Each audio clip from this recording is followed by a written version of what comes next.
¿Cómo resolver la objeción? Me lo tengo que pensar usando la ciencia y sobre todo haciendo de este un proceso en el que uno pueda disfrutar, en el que uno pueda sentirse cómodo, tanto para nosotros mismos como para nuestro cliente, y que finalmente la transacción sea positiva y que la venta se acabe dando. Bueno, soy Pablo Luna, experto en neurociencia aplicada a la videollamada de venta y bienvenidos a un nuevo episodio. Si no me equivoco, ¿vale? Este es el episodio número 9 de Ventas desde la Ciencia y vamos a intentar explicar un poco el proceso. Ya te digo que el vídeo de hoy, el capítulo de hoy de esta semana, es un capítulo en el cual sé que muchos y muchas os vais a sentir muy atraídos por el título, porque parece que todo lo más importante para resolver o para vender está en resolver objeciones. No es así, ya te lo digo con antelación, pero bueno, es algo que quiero darte otra perspectiva, quiero sobre todo que puedas aprender a hacerlo desde una perspectiva muchísimo más fundamentada, con ciencia, entendiendo muy bien qué es lo que pasa en la mente de tu cliente, qué es lo que pasa en tu mente y por qué en muchas ocasiones o en la mayoría de ocasiones esto suele acabar mal cuando se pueden presentar. Bien, como todos los vídeos que hago no me los preparo ni muchísimo menos, esto es un folio en blanco, yo no tengo ningún tipo de nada aquí ahora mismo por lo que yo pueda seguir, así que iré comentando conforme me parezca. No sé cuánto va a durar este vídeo, ya te lo digo, lo estoy grabando ahora, lo que dure, 20-30 minutos, el tiempo que dure. Pero sí que te pido que pilles papel y boli, porque este vídeo, si quieres aprender de verdad a hacerlo desde otro tipo de perspectiva, tienes que prestarle mucha atención, ¿no? O sea, no es un vídeo, no es un capítulo para ver mientras estoy cocinando o mientras me lo pongo de fondo mientras trabajo. No, es un vídeo para verlo sentado y cogiendo apuntes. O sea, que es el tipo además de espectador o de prospecto que quiero para este canal de YouTube, ¿no? Gente que de verdad os guste esto y que le saquéis provecho y que podáis aprender a vender gracias a la ciencia a través de este canal, ¿no? Que al final es un canal de divulgación, es un canal de formación reglada como tal, ¿de acuerdo? Así que, pues nada, dicho esto, vamos a empezar. Bien, bueno, como siempre vamos a hacer esto, me voy a hacer aquí más pequeñito para que, como ya sabéis, aquí lo que menos importa soy yo, lo más importante eres tú y lo que se diga aquí. Bien, bueno. Vamos a ver, objeción me lo tengo que pensar. Vamos a empezar por un punto que es para mí muy importante. Como siempre, vamos a intentar asentar las bases. Bien, vamos a ponerlo aquí. Asentar bases. ¿Qué quiere decir asentar bases? Bueno, pues dejar claro una serie de cuestiones que son importantes antes de meternos en faena, bueno, las objeciones. Para poder aprender a resolver objeciones, y ya verás que si has visto otros episodios míos, no hablo de rebatir nunca, siempre voy a hablar de resolver, de entender, de comprender cuando suceden este tipo de cuestiones. Bueno, vamos a intentar entender primero acerca de las objeciones desde una base. Vamos a sentar primero los pilares.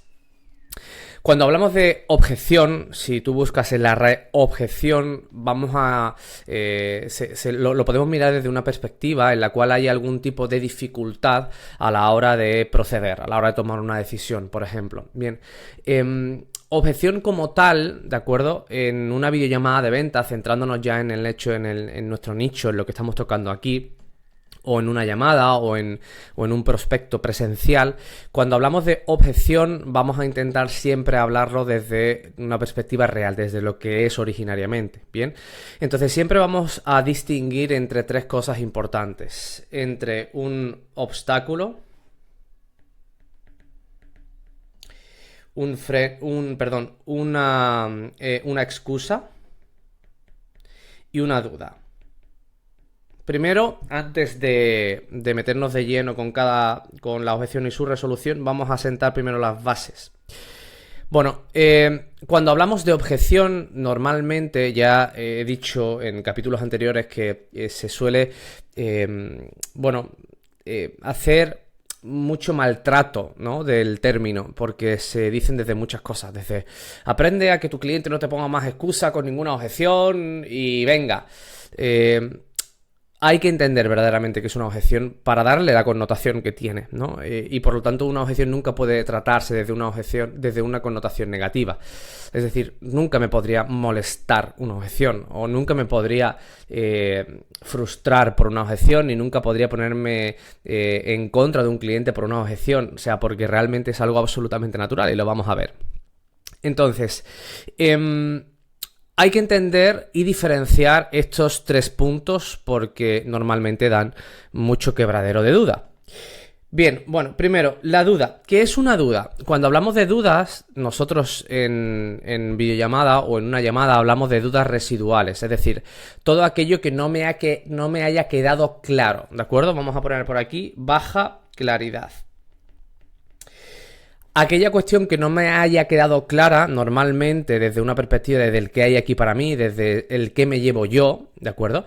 Y esa falta de claridad necesito resolverla para entender si voy o no voy a tomar esa decisión. Normalmente las dudas en el proceso de la dificultad a la hora de tomar la decisión, de la resistencia, normalmente una duda, la aclaración es sencilla y es algo que tampoco dificulta en mucha medida a la hora de tomar una decisión. Por ejemplo, si yo me quiero montar en un parque de atracciones y yo, por ejemplo, quiero saber cuánto dura la atracción, porque sí que es cierto que me he montado más veces, pero me da cierto miedo. Entonces, quiero controlar cuánto tiempo dura, ¿no? Oye, y le pregunto a la persona, oye, perdona, ¿esto cuánto tiempo dura? Es una duda que tengo. Bueno, pues dura 5 minutos, pues dura 3 minutos. Si dura 1 minuto o dura 3 minutos, bueno, cambian un par de minutos, pero realmente no hay una gran resistencia para tomar la decisión y montarme en ese parque de atracciones.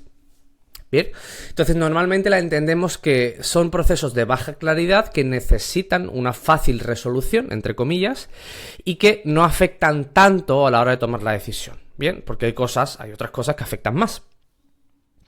Siguiente punto. Excusa. Se ha maltratado mucho el término objeción y se ha relacionado muchísimo con el término excusa. Bien, vamos a entender que una excusa es un ente individual en todo este proceso y que ni siquiera debería estar aquí, hablando de objeciones precisamente, ¿no?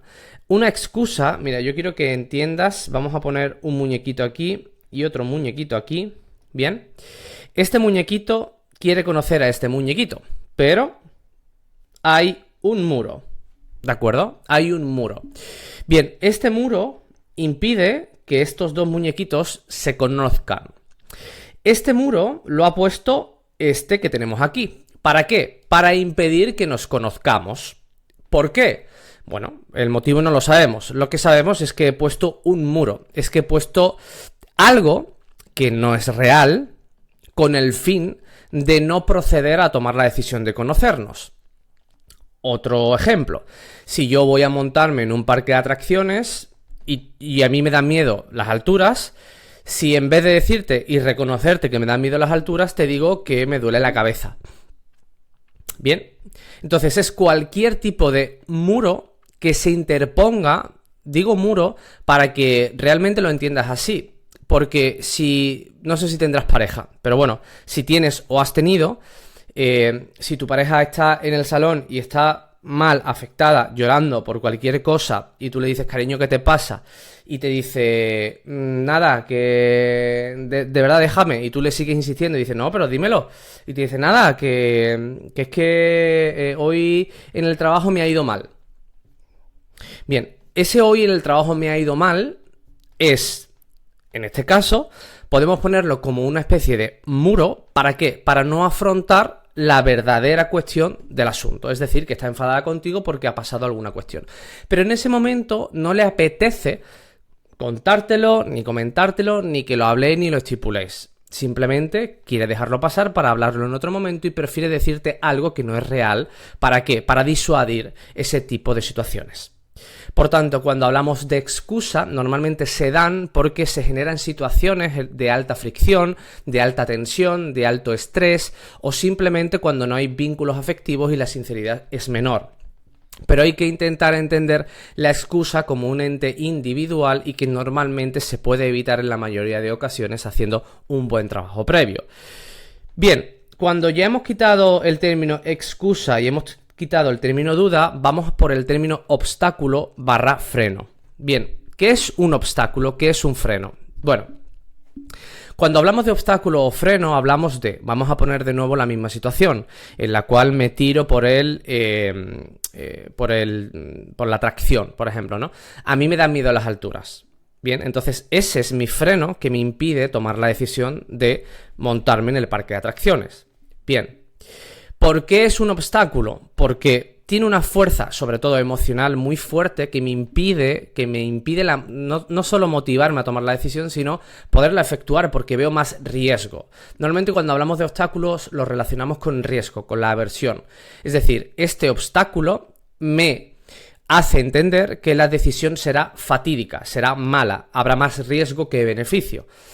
Cuando hablamos en términos de una videollamada o de una llamada, hablamos del término obstáculo u, en este caso, el término de freno, lo referimos en sí a una objeción. ¿Por qué? Porque es todo aquello que a mí me impide tomar la decisión y que, por tanto, yo de ahí lo único que saco es hay más riesgo que beneficio a la hora de tomarla.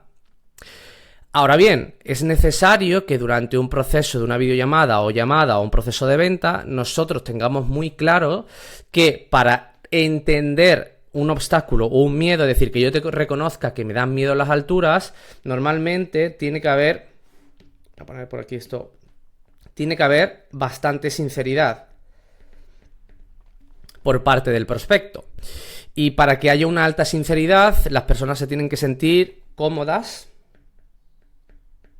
Por ejemplo, se tienen que sentir cómodas, se tienen que sentir a gusto, se tienen que sentir no juzgadas. Entonces, es importante entender que la base de la toma de la decisión cuando hay un obstáculo, es decir, cuando hay una objeción, es entender que mi principal objetivo siempre será entender o reconocer cuál es aquel factor que detona el riesgo frente a la decisión. Los seres humanos, todos, a la hora de tomar decisiones, todas las decisiones conllevan un riesgo. Todas. No hay ninguna decisión que no conlleve riesgo. Vivir ya es un riesgo.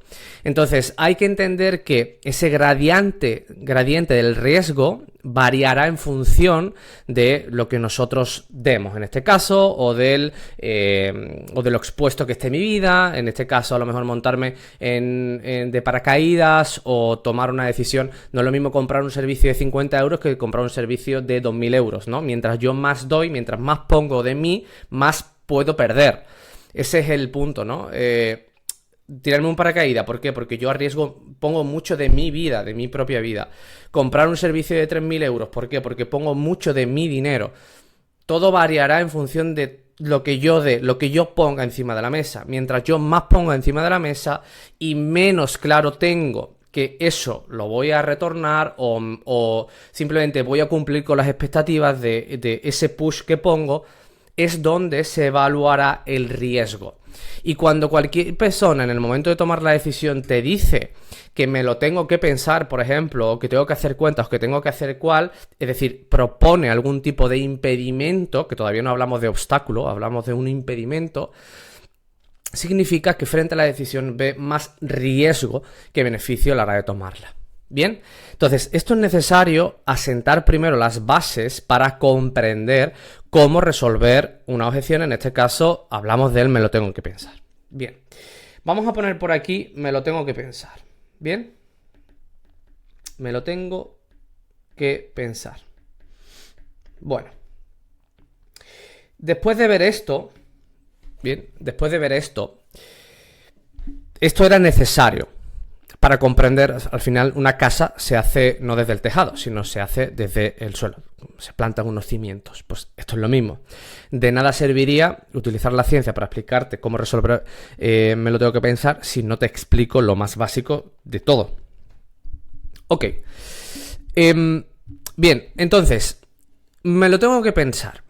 Normalmente vamos a ir adentrándonos sobre esta. Bien, cuando hablamos del término me lo tengo que pensar, ya que hemos puesto aquí obstáculo, excusa, duda, normalmente el me lo tengo que pensar, si nosotros vamos a poner por aquí una barrita, bien, que vamos a poner 1, 2, 3 y 4. Y vamos a poner que es una barra del gradiente o de sinceridad.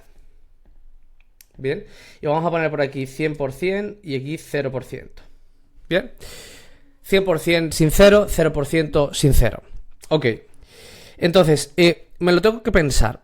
Primero, vamos a entender que me lo tengo que pensar de dónde viene, qué es lo que produce este tipo de planteamientos y sobre todo cómo afecta al gradiente de la sinceridad. Bien. Cuando alguien me dice me lo tengo que pensar, normalmente suele ser por varios factores. Vamos a poner aquí ahora mismo en mente, en juego, 3 factores. Bien, el primer factor de me lo tengo que pensar normalmente puede ser por lo que hemos dicho, que la persona frente a la decisión siente más riesgo que beneficio a la hora de tomarla y necesita enfriar dicha situación para poder equilibrar bien si el riesgo es real o el beneficio es real. ¿Ok? Es decir, utilizar más la parte racional.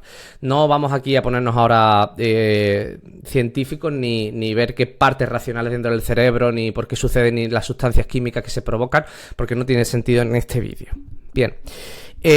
Entonces, primero, se ve más riesgo que beneficio a la hora de tomar la decisión y por tanto se necesita aplicar, se necesita refrescar, enfriar dicha decisión porque la persona para tomar una decisión tiene que estar segura, ¿ok? O sea, nosotros queremos que la decisión salga bien. Otra cosa es que las consecuencias sean que salga mal, pero queremos que salga bien la decisión.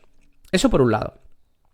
Luego, por otro, también normalmente se tiende a entender que el me lo tengo que pensar es porque no quiero afrontar lo que verdaderamente me ha parecido este tipo de situación. Por ejemplo, que la parte del argumento, tú has estado explicando el servicio, te has centrado excesivamente en ti, el cliente verdaderamente no ha entendido lo que hay ahí para él y en este caso el cliente pues ha disminuido su atención, por lo tanto no ha obtenido toda la información posible, ha estado pensando en otra serie de cuestiones, ha entendido que no hay nada que hacer aquí y que por tanto para no reconocerte en ese momento, oye mira, no hay nada que hacer, pues te digo me lo tengo que pensar y por lo menos no se provoca, en este caso, cualquier tipo de situación que provoque fricción, que provoque mayor estrés o mayor tensión, ¿ok? Eso es muy importante entenderlo desde el punto conductual porque nosotros cuando no hay un vínculo o un lazo afectivo con alguien tendemos a intentar disminuir los lazos de fricción o los lazos de tensión. Entonces, por ejemplo, en este tipo de situaciones es mucho más fácil o se sale de esa situación mucho más sencillo diciéndome lo tengo que pensar que diciéndote, oye, mira, de todo lo que me has comentado yo aquí no le veo fundamento para mí y sinceramente esto no me interesa. ¿Cuál de los dos eliges? Bueno, pues de la primera sales mucho más aireoso y no vas a entrar en conflicto, por así decirlo, porque como no hay un vínculo afectivo no sabes cómo va a reaccionar la otra persona y eso genera miedo, eso genera incertidumbre, ¿bien? Entonces, también puede ser por otro factor, ¿no? Que hemos hablado de que para la persona, en este caso, es importante entender que, oye, qué es lo que saca de ahí y necesita enfriar la situación. Otro punto que se haya, bueno, puesto en demasiada tesitura el hecho de el que la explicación del servicio sea demasiado despersonalizada y el cliente no haya entendido de lo que se beneficia y que por tanto ya haya tomado la decisión en ese momento. Y también se pueden dar por situaciones en las cuales bueno, como hemos dicho, no queramos hacer frente a la realidad. Bien, entonces hay que evaluar primero el gradiente de la sinceridad. Cuando una persona me dice desde un primer momento me lo tengo que pensar, nosotros vamos a entender que la persona siempre va a estar en un gradiente de sinceridad entre el 0 y el 10%. ¿Eso qué quiere decir? Que son momentos en los que son momentos muy tempranos a la hora de tomar la decisión. Son momentos en los que todavía la persona no ha establecido primero un vínculo conmigo como para poder yo no le he demostrado, por así decirlo, que puede confiar en mí, que me puede contar la verdad, que me puede contar lo que verdaderamente pasa. Entonces, esto es importante entenderlo desde esa perspectiva. Bien, me lo tengo que pensar, el primer momento del me lo tengo que pensar suelen ser primeros momentos en los que la persona acaba de conocer el precio, por ejemplo. Esto es muy común y es muy normal. La persona acaba de conocer el precio, mira, me lo tengo que pensar porque necesito enfriar este tipo de situaciones y para nosotros nuestra misión es pasar de un entorno de baja sinceridad a un entorno de alta sinceridad. Bien, este es nuestro objetivo. Claro, es decir, pasar del gradiente 0 a 10 al gradiente 100. Normalmente me lo tengo que pensar, no es algo que nosotros sepamos exactamente identificar qué es lo que hay detrás de eso, ¿no? El me lo tengo que pensar normalmente viene desde una perspectiva que no nos ayuda a esclarecer o entender lo que esa persona se tenga que pensar, ¿no? Como ya hemos dicho, nuestra misión es que una persona pase de baja sinceridad a alta sinceridad, es decir, que la claridad sea mayor, la sinceridad sea mayor. Y para que la sinceridad sea mayor, que esa persona se pueda abrir y me pueda expresar lo que verdaderamente siente y el porqué de no tomar la decisión, tengo que entender precisamente el qué. Que yo no puedo hacer o no puedo ejecutar una serie de conductas, una serie de comportamientos, ¿no? Tú piensa en tu día a día, en tu vida, ¿qué es lo que no tienes que hacer para que una persona, para que tu pareja, para que un amigo sea sincero contigo? Lo que no tienes que hacer es presionarle, lo que no tienes que hacer es juzgarle, lo que no tienes que hacer es hacerle pasar un momento incómodo, lo que no tienes que hacer es estresarle, lo que no tienes que hacer es etcétera, etcétera, etcétera. Es decir, nosotros en nuestro día a día, voy a poner el 80% de la población total, sabe cuáles son aquellas circunstancias, aquellos comportamientos, aquellas conductas que hacen que una persona se cierre en banda y que no sea sincero contigo.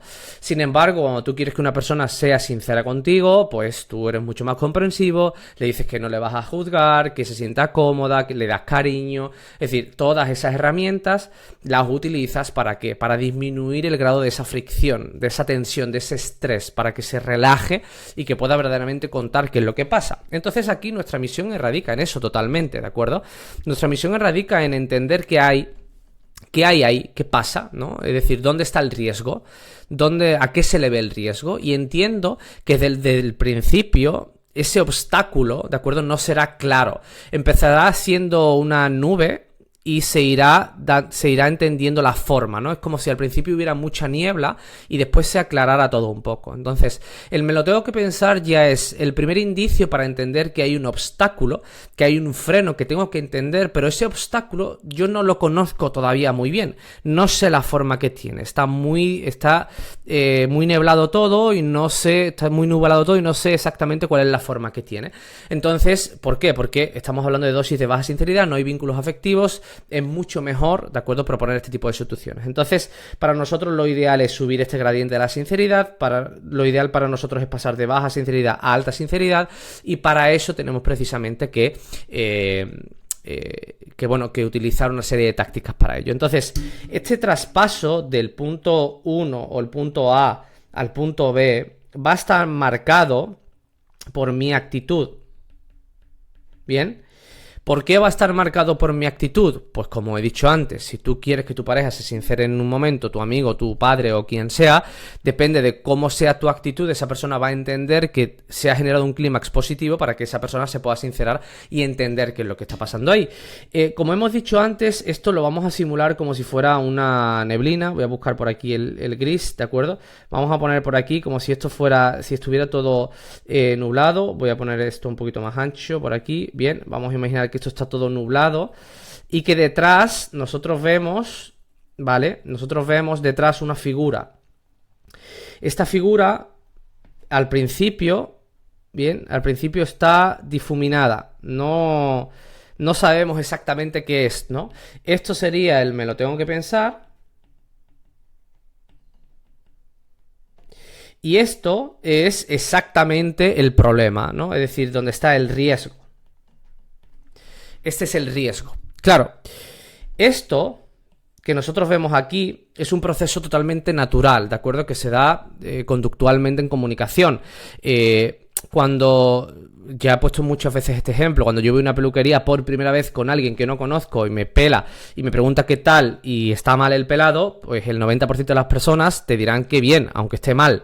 Por tanto, tenemos que entender que esa persona que está conmigo en esa llamada o en esa videollamada, al no haber un lazo, no haber un vínculo, la sinceridad siempre será menor y se tenderá a de forma conductual, dar una serie de soluciones, una serie de herramientas que disminuyan la tensión lo máximo posible o disminuyan el estrés lo máximo posible.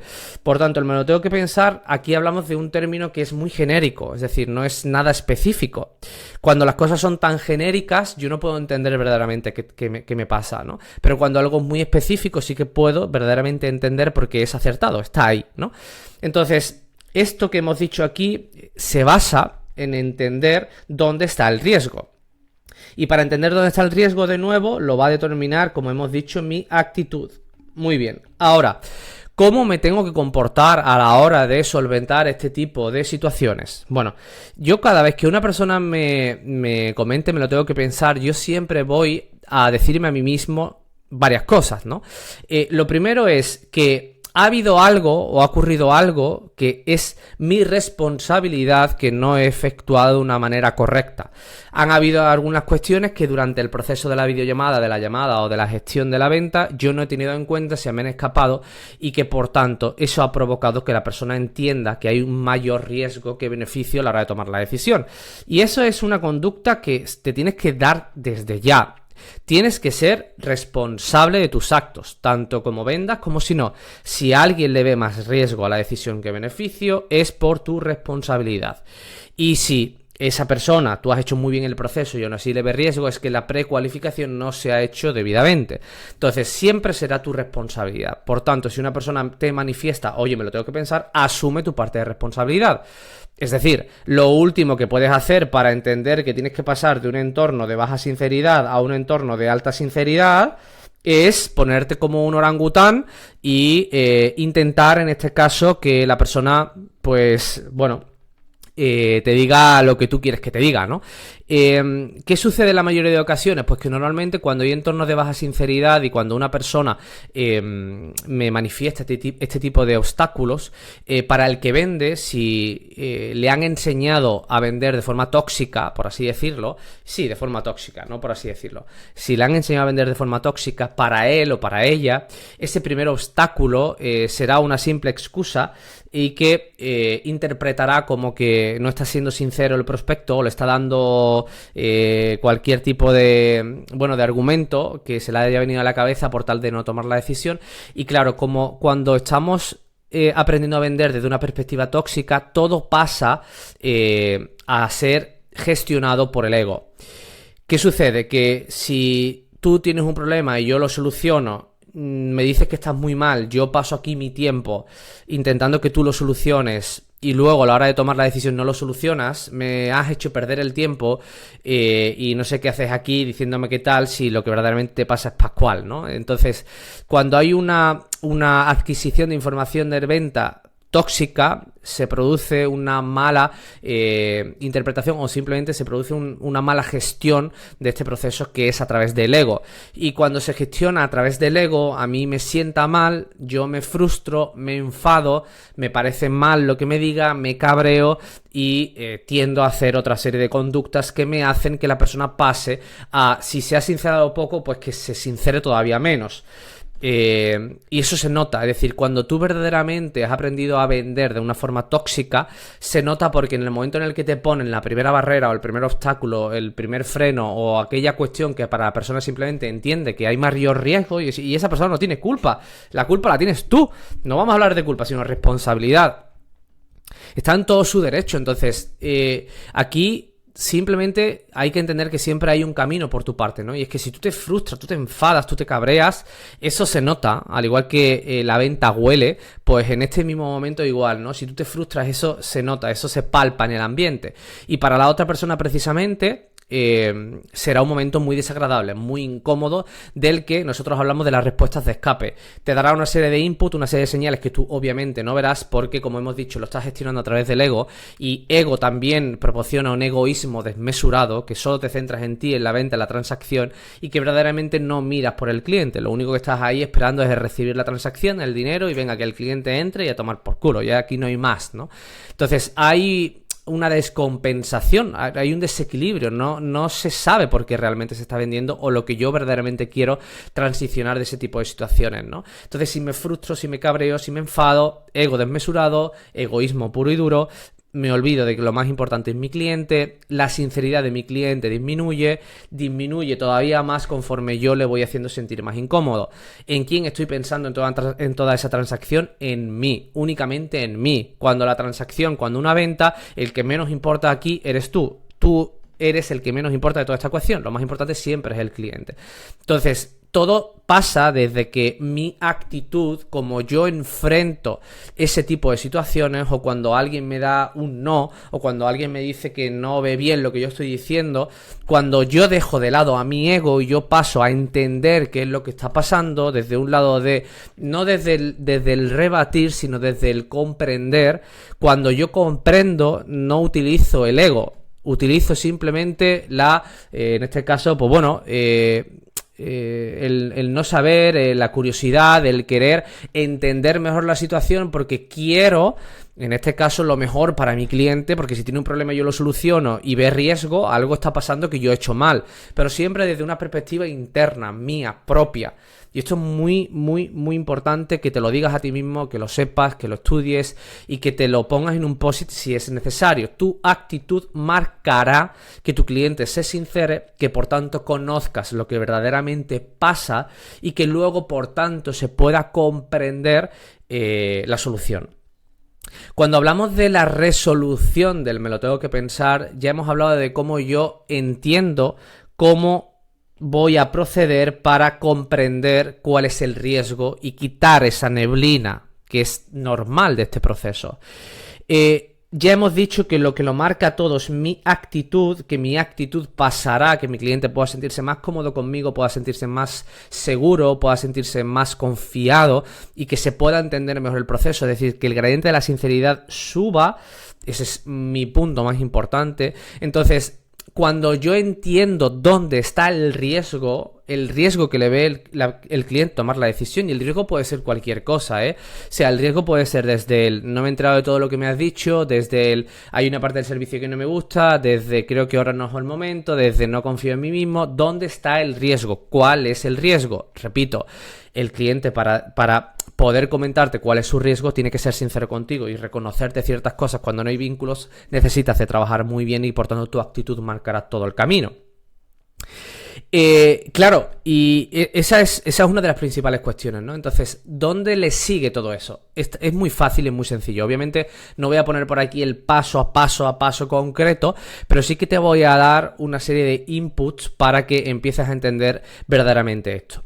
Me lo tengo que pensar. Si yo entiendo dónde está el riesgo, cuando yo comprendo qué pasa, automáticamente sé cuál es la solución a ese riesgo. Bien, si una persona, a mí me duele la rodilla y el médico quiere evaluar cómo está mi rodilla, pues para eso me hace muchas preguntas, para eso me hace muchas pruebas, todo lo más objetivo posible, sin juzgar, porque el médico no puede decir, bueno, yo creo que es esto. Pero el creo no se queda ahí, sino te hace pruebas. Esas pruebas son objetivas, esto es lo que hay. Te hago un escáner y aquí veo lo que hay, pues lo mismo, ¿no? O sea, yo quiero saber exactamente lo que pasa, cuál es el riesgo, y el riesgo es objetivo puro y duro. Es decir, es un punto que el cliente entiende, nota que está bajo su punto de vista y que tú tampoco puedes interpretar nada y no puedes juzgar eso. O sea, es libre de sentir ese riesgo porque tú no has hecho bien tu trabajo, o también puede ser porque él, conforme a otras decisiones, otras experiencias que hayas tenido, hayan sido malas, traumáticas. Eso hablamos de otros términos desde la neurociencia que se llaman marcadores somáticos. Entonces, mi punto en este caso es entender cuál es el riesgo y proponer una solución. Y claro, para proponer una solución hay que intentar entender primero cuál es la base para la toma de la decisión, que en este caso hablamos de los motores emocionales, de los motores racionales, de los motores recíprocos, de otra serie de motores que hablaremos en otros capítulos, por supuesto, para que llevo ya 33 minutos, que esto no sea demasiado denso, pero que hayas entendido verdaderamente cómo entender este proceso, cómo realmente puedo proceder. Y no te quedes tanto en el paso a paso, que eso no existe. Quédate más en comprender por qué tu cliente te puede manifestar esto, que aprendas a diferenciar entre obstáculos, frenos, excusas, dudas, que aprendas a entender el rol de tu actitud dentro de todo este proceso y que sobre todo, que lo más importante siempre estará en todo el trabajo previo y que todo ese trabajo previo disminuirá ese riesgo. Ok, entonces ahí es donde reside la clave de todo esto. Cuando tú entiendas que ese riesgo lo puedes disminuir antes de que el cliente sepa que tiene que tomar la decisión. Ahí es donde verdaderamente aprenderemos otra serie de cuestiones, y en el momento en el que no lo encontremos porque nos hayamos equivocado y no hayamos hecho bien el proceso, pues saber cómo poder comprender dónde está verdaderamente el riesgo, siempre sintiendo y haciendo que tu cliente se encuentre cómodo, se encuentre a gusto, natural y en confianza con nosotros, para poder sincerarse y en este caso conocer la evaluación del riesgo y proponer una solución para que finalmente el cliente pues tome dicha decisión y todos contentos. El cliente con su problema solucionado, tú con un prospecto convertido a cliente, con cash en tu negocio y todos felices. Así que nada, chicos, chicas, espero que os haya gustado este capítulo. 35 minutazos de episodio. Yo os digo, si has visto entero este vídeo, te pediría por favor que me pongas un comentario en YouTube y me digas: Pablo, tío, he visto este vídeo al completo. Porque, como sabéis, nosotros tenemos mucha demanda a la hora de entrar en la formación, y será algo que evalúo muchísimo. O sea, si estás viendo este vídeo al completo, significa que esto te interesa muchísimo y que para ti esto es súper importante y además te gustan estos planteamientos. Así que házmelo saber, por favor, porque tendré un detalle muy, muy, muy, muy bueno contigo. Así que nada, esto ha sido todo. Espero que disfrutéis. Feliz semana y nos vemos la semana que viene. Adiós, chao.